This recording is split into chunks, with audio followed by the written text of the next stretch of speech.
Bonjour à tous déjà. Bienvenue donc sur ce stand, on va parler un petit peu de chimie, de couleurs et de lumière.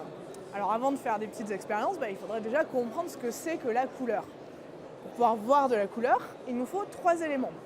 Le premier élément, c'est une source de lumière. Donc si on n'en manque pas, il nous faut aussi un objet coloré. On peut prendre l'exemple de ma blouse, qui a une très jolie couleur violette. Et le dernier élément, c'est un capteur. Un capteur, ça peut être un œil, ça peut être un appareil photo, ça peut être une caméra. La lumière qui provient de la lampe est de la lumière dite blanche. C'est-à-dire que c'est une superposition de toutes les couleurs de l'arc-en-ciel. C'est ce que l'on appelle le spectre lumineux. Cette lumière blanche arrive à ma blouse, notamment aux pigments, aux colorants contenus dans cette blouse.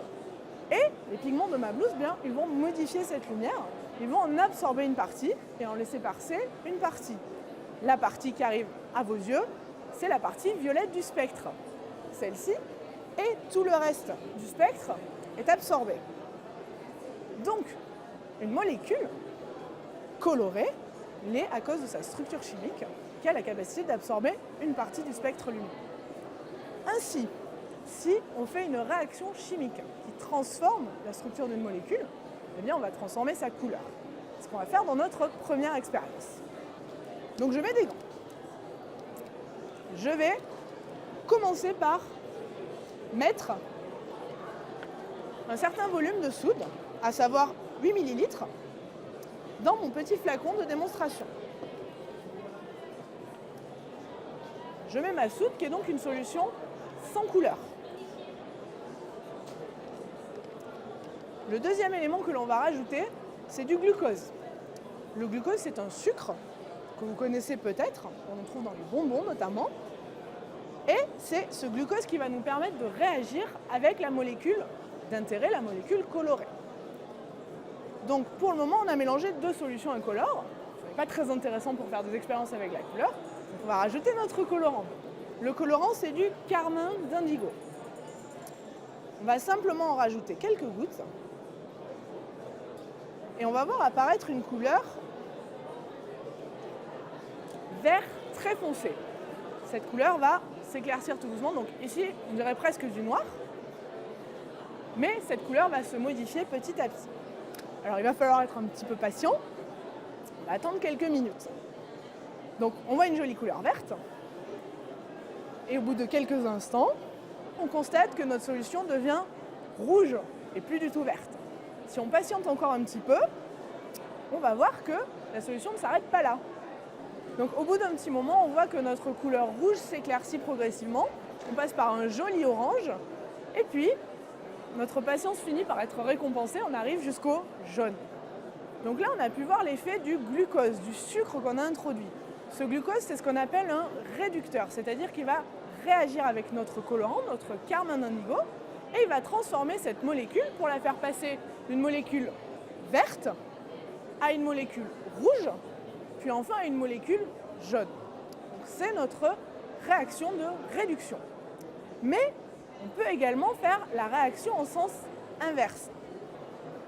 La réaction contraire à une réduction, c'est une oxydation.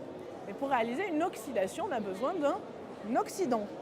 L'oxydant le plus connu, c'est l'oxygène. L'oxygène que l'on trouve dans l'air. Et il se trouve que dans notre bouteille, on a bien introduit nos 2 liquides, mais on a également introduit de l'air. Et donc quand je vais mélanger ma bouteille et mettre en contact le dioxygène de l'air avec notre colorant, notre carmin d'indigo, on va le réoxyder, c'est-à-dire faire la réaction inverse et revenir au rouge. Si j'agite de manière un petit peu plus vigoureuse, je peux réoxyder complètement et revenir jusqu'à ma couleur verte. Vous constaterez aussi que si on attend de nouveau, on va repasser rapidement par notre couleur rouge, puis jaune, puisqu'il nous reste du glucose dans la solution. Tant qu'il reste du glucose, on va pouvoir réduire de nouveau notre colorant. Et si j'agite de nouveau, je vais à nouveau introduire du dioxygène et de nouveau faire la réaction en sens inverse. Ainsi, on a une réaction cyclique. On peut passer du vert au rouge, puis au jaune grâce au glucose, et du jaune au rouge, puis au vert, grâce au dioxygène.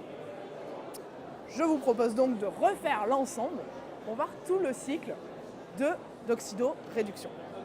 Donc, nous avons notre solution jaune, c'est-à-dire que le carmine indigo est complètement réduit. On va l'agiter un petit peu de nouveau, on obtient du rouge. En agitant vigoureusement, on obtient du vert. Et en attendant un petit peu, nous repasserons au rouge, puis au jaune. Donc dans cette première expérience, nous avons vu le rapport entre couleur et chimie. Une réaction chimique a la capacité de transformer la structure chimique d'une molécule colorée pour en changer sa couleur. Et l'intérêt de cette réaction-là est qu'elle est réversible. On peut passer d'une couleur à l'autre.